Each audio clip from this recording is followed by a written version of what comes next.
say thank you for coming. Today I have Michael Durney with me, and he is another successfully published author that we would like to just speak with and share a little bit of his adventure and his journey and the process of what it took to come from being a writer with a story to transforming over to that published author area, which we all strive for. So welcome, Michael. Could you just describe yourself as a writer? You know, what are your interests? What groups do you hang out with? What are your abilities? And maybe some of the problems you've encountered so that we can get to know you a little bit better. I still think, even though I have 4 novels up on Amazon, I'm still a beginner. Money hasn't made a hole in my pocket yet. So, when I was in college, which was many years ago, I had met a man named Professor Berner, and he was the teacher in our 17th century lit class. And every Friday he would come in and he would tell us to put our books down, close our books, put our pencils down, and he would read James Thurber's Walter Mitty to us. Nice. It was really a lot of fun. But from that experience, I had made a decision at that time. You know, you're 17, you're 18. I had made a decision that that's what I wanted to do. I wanted to be a writer. And, wow. You know, I wrote a page here and there. I wrote a paper for some course, but you just couldn't come up with a story because you had very little experience and you hadn't been anywhere. So it took a lot of years before I was actually able to pen a novel.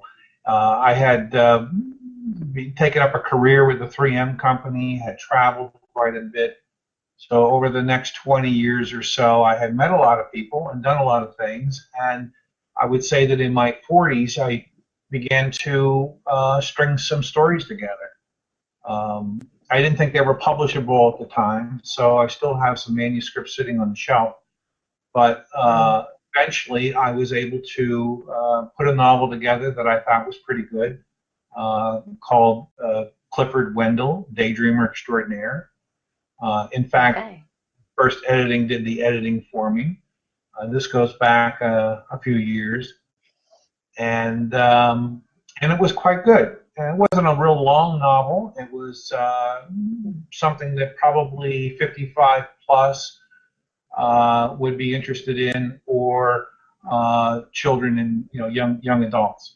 So anyway, that little bit of success, that little bit of thumbs up and recognition allowed me to continue and pursue more and more, what would I say, genres of writing, and give it a shot. I did self-publishing because I didn't know better. I'm still learning along the way. You know, you figure out that you like to write, but you really don't know how to market. So that's always been the hardest part of it. So that's about it. Okay, that's great though. I mean, four books, that's modest. I think a lot of people would really aim for that. So where do you meet other authors to share ideas and things like that? Well, I've gotten involved with several writers groups, and that I would recommend to everybody that to do that. I think it's real important. You're not going to find the right chemistry all the time, which is okay. You just move from group to group until you find the right group of people who can help you. And it's not a social event. You're really there to offer your ideas and thoughts about their writing, and the group helps you with your writing. And if it's done correctly, it's very instructive indeed. Oh, fantastic, fantastic. So why was it so important to publish this book? What was driving you, your motivation, your ultimate goal? I think that people are kidding themselves if they're not interested in a little bit of celebrity, a little recognition, ultimately some money. So I think that, you're fooling yourself if you believe that it's just a hobby and just like to write. You really don't care if anyone else reads it. I think in the end that's the most important thing, is that you want to know that the audience has read what you have in your mind, and you're looking for a little bit of recognition. When you get that, you're looking for celebrity. After you achieve that, you're looking for money. And assuming all that is successful, it reverses, and all you care about is the money. So, so I'll let you know when I get. Yeah, good luck. Yeah. Amazon they're collecting all your money for you. You just have to cash in. Well, So, Amazon's just a bookshelf, and you really have to learn how to market yourself, and I'm still learning on that. yeah, that is a big part. That's the next step after publishing. So, where do you find help or information that you needed to do the publishing? You mentioned that you went the self-publishing route. How did you get the knowledge that you needed? Well, Amazon has CreateSpace, which is a extremely well done. You can be self-published literally, as in never talk to anyone, and just simply upload your manuscript. I didn't choose to do it that way. They do offer a help along the way. They have people that you can speak to along the way. They do cover design. They even offer editing services. I have not used that. I've actually used First Editing. They really walk you through the whole process. It's I will say very easy and very well done. So from a self-publishing standpoint, I give them kudos. But what I found was the most important thing to learning how to write and put a book together is reading. And it sort of goes without say, but I can't stress it enough. And I find that even in my writers group, if you have a person whose genre is, say, science fiction, and you ask them what they read, they'll tell you that the last 20 science fiction books that they've read. What I recommend is that you read other genres, even though that's the thing you want to write. I think that you need to read, and I would always recommend the classics to learn how to, build your syntax and your word power and your prose and your dialogue and all that. It isn't necessarily the genre that you are, that is your favorite, but it's by reading the classics you really learn what good writing is all about, and it helps you construct what you want in the genre that you're going to be writing in. So that would be, my biggest recommendation is to be a good reader. Absolutely. That's a new one. That's but a tried and true one, that's for sure. So, are there any websites or tools or books or writers that you personally recommend or depend upon to get your work done? You mean what writers do I pay attention to? Is that the question? Yeah.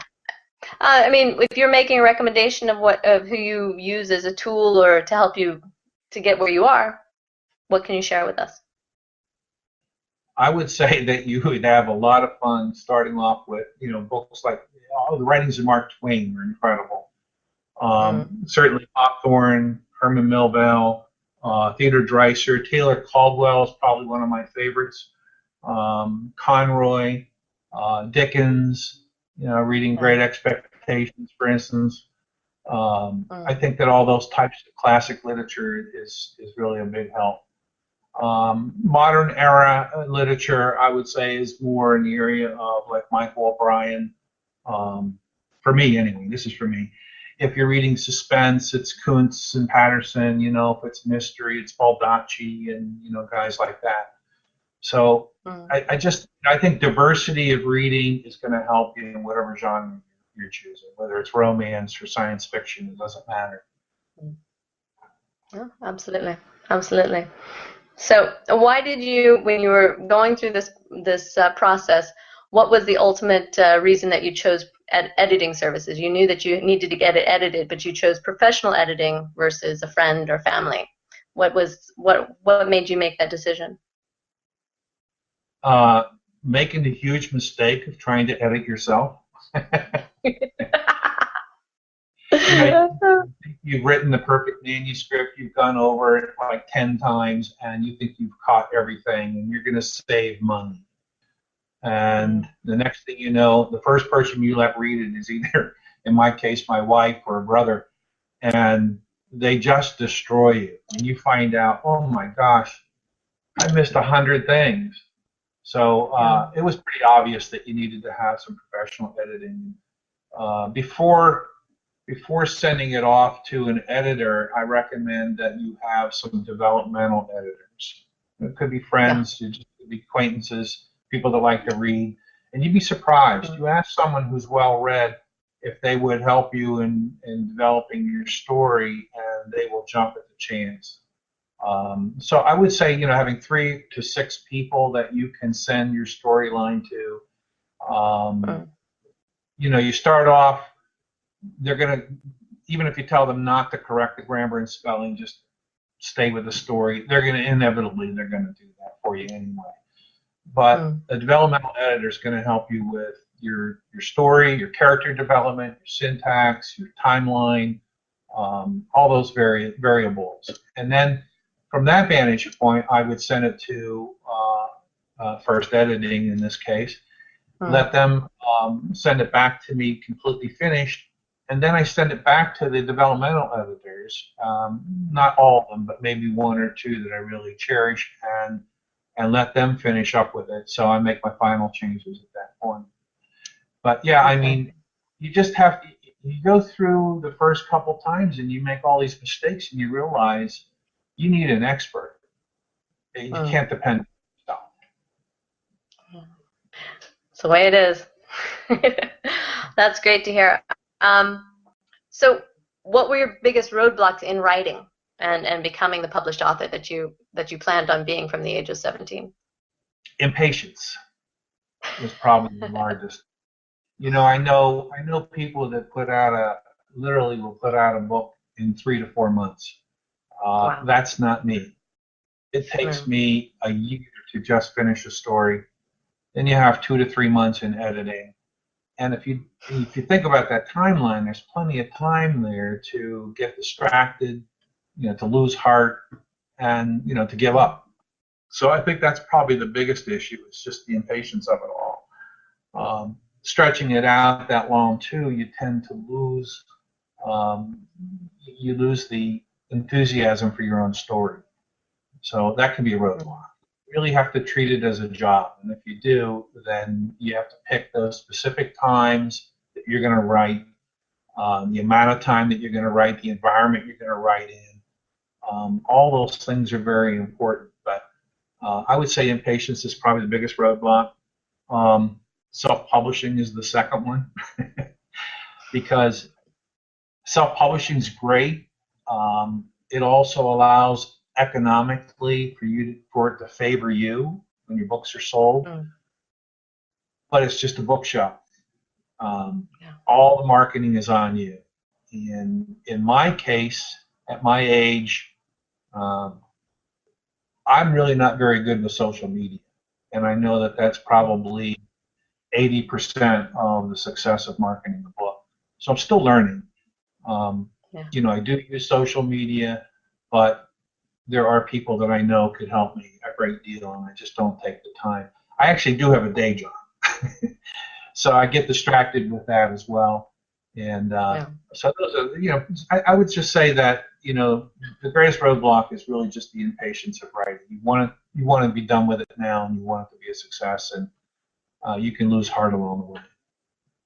Yeah. Oh, but it's good you stuck with it. I mean, 4 times, that's perseverance. Yeah. That's well, real perseverance. That is a hallmark. Okay. So what specific steps did you take if you were going to outline a couple of steps for somebody to achieve your success? Well, in my case, I'm not so sure I can claim success yet. Like I said, having 4 novels written is great. Having them up on Amazon is wonderful. But as I said earlier, money's not putting a hole in my pocket. So I'm not so sure that I can claim success. I would say, though, at the very least, you need to be good at word of mouth marketing. Talk about yourself. Have your business cards, have postcards, have ready-made materials. So when people say, "What do you do?" I'm an author. what do you write is going to be a common question. And, don't be afraid to tell them, talk to them and hand them something in the end. I would say the book signings were probably critical in getting the book out and having that word of mouth be spread. It's also a lot of fun. One of my favorite venues is going to wineries and doing book signings. Of course. And then, of course, as I said, social media is probably really critical. Beyond that, there are people that you'll probably interview that are much better versed in how to market their book than I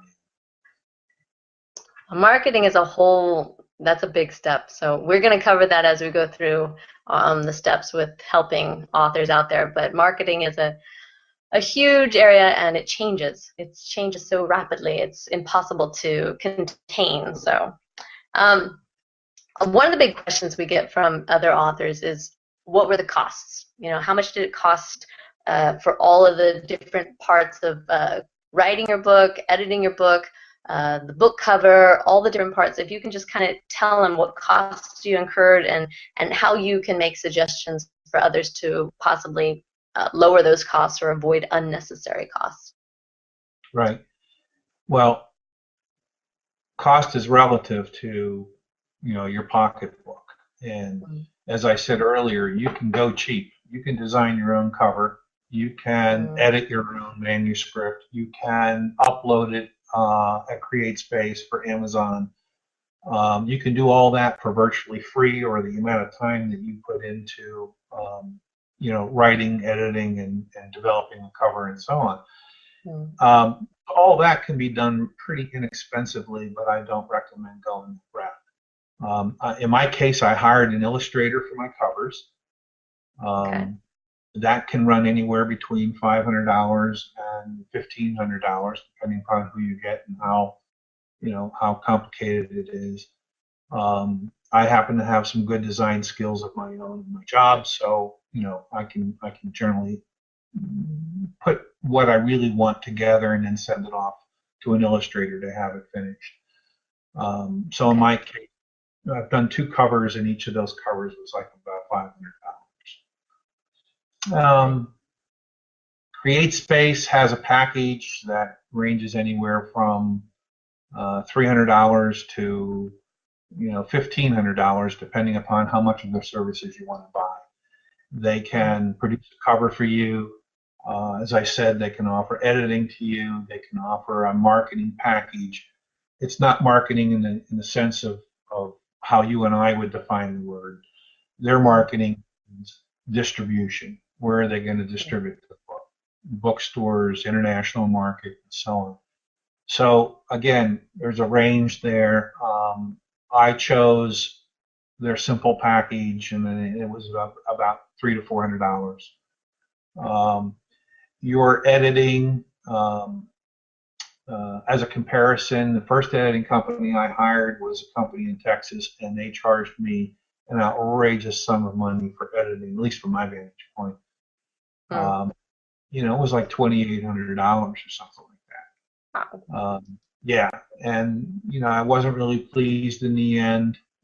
There were a lot of mistakes, and then of course, if you send it back to have it repaired, there's all these additional costs. So thank heavens that I found you guys at First Editing. I thought that you were reasonable. You were a third or less of the cost that I experienced originally. So, pricing obviously has a lot to do with it. The second thing was the previous editor I couldn't talk to. Everything had to be done by email. In your case, yes, you want us to do, First Editing does recommend email, but I can pick the phone up and I can have a conversation too. And I can ask for additional feedback. So I think that from that vantage point, I was very happy. And the cost of editing, I don't need to tell you what your costs are, but like I said, it was about a third of what I paid originally. From there, you're pretty much done unless you want to have marketing materials. That's the postcards, purchasing additional books for your own distribution, and book signings. possibly libraries for that sort of thing. So I would say all put together, like my last book probably ran about $1,600 total. And that was Okay. with the editing, that was with the cover illustration, the whole enchilada. I would say that's That, very good. does that That's help? really good.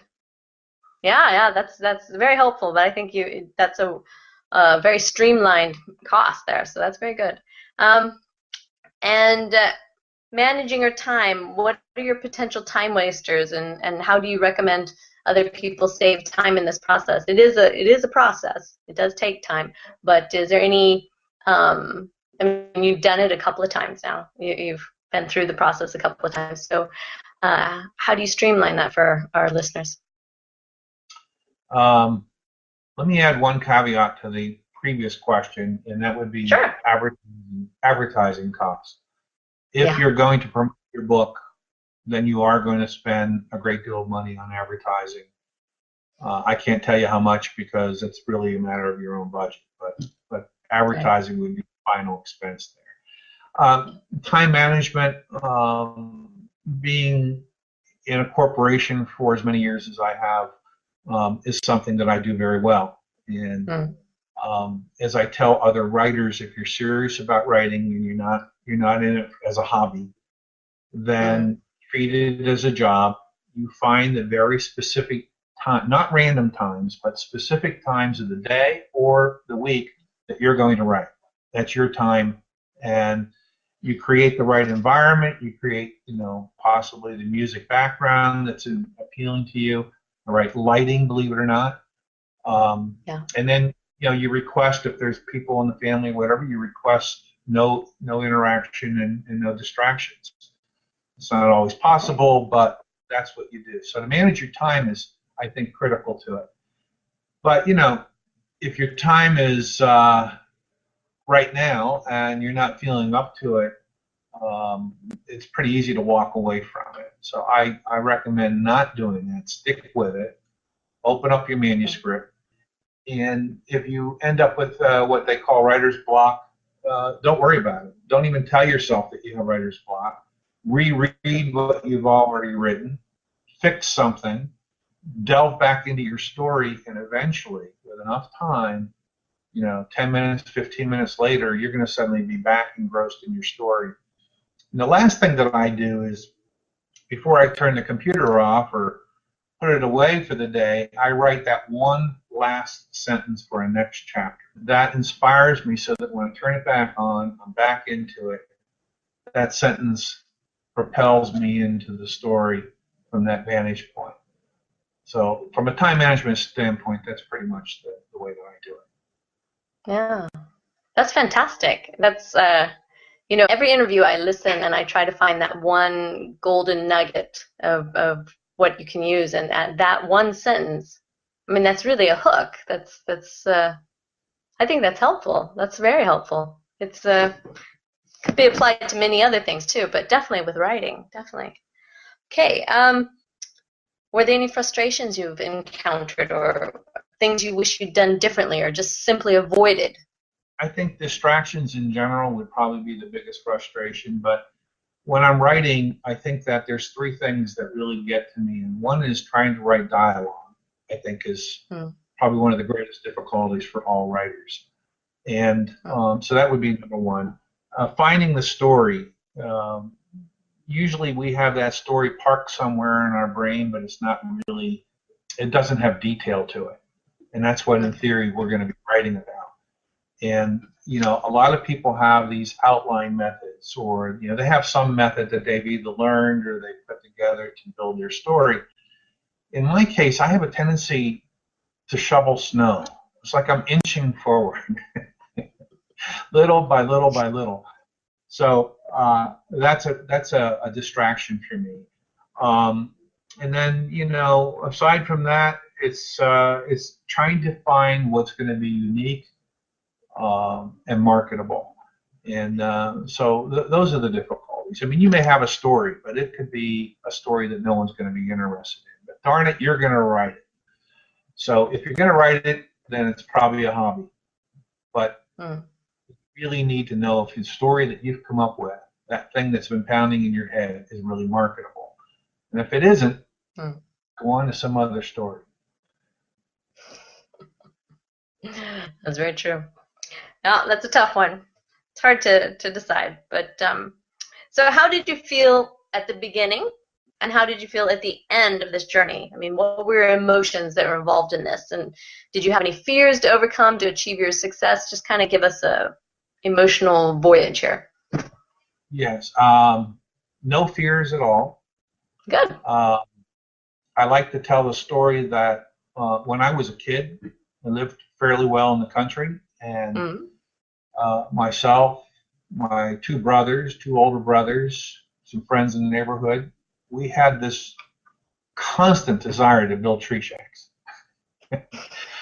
we we would spend hours dragging lumber and broken boards into the woods and finding the right tree, determining the right height and how are we going to get there, and it took us all summer sometimes to build these exotic tree shacks. If I took a picture of it, you wouldn't use the word exotic, but for us, it was a great thing. I don't think that we ever slept out in any of the tree shacks we ever built. It was Okay. all about the building and not about looking at it in the end. And so, as it relates to writing, it's enthusiasm that propels me through it. It's the act of building and constructing, and all those things are the exciting part to me. After you're done with that manuscript, that's the hard part because it's all marketing. And so what I really prefer is to just go on to another story. So, how do I feel? I feel at the end that it's finished. The tree shack's up in the tree, but I'm ready for that next story. Well, you're a builder. So what are your final words of advice? How can writers overcome their barriers or fears or whatever bad habits they have to become a published author? I would say imagine your success. Don't think of failure at all. Obviously, if you're going to succeed in life, you've heard the people telling you that you have to fail as well, and that's true. But I would say that when you start out, imagine your success. Imagine it being a bestseller. Imagine crowds of people reading your book and telling you how wonderful it is. Keep that imagination in your heart the entire way through your story. If you have those people that are not editors, but say friends, your story may be horrible, but you're going to give it to them anyway because you want them to say, "Oh, this is great," and that little nugget of recognition will propel you through your book. Then the hard part comes, and that's really making sure that the story is successful at the end. But from the beginning on, just imagine your success, and that'll drive you through. Excellent. Excellent. Well, I thank you for meeting with us today and just letting us enjoy your journey. And I think it is a success, whatever you evaluate it by.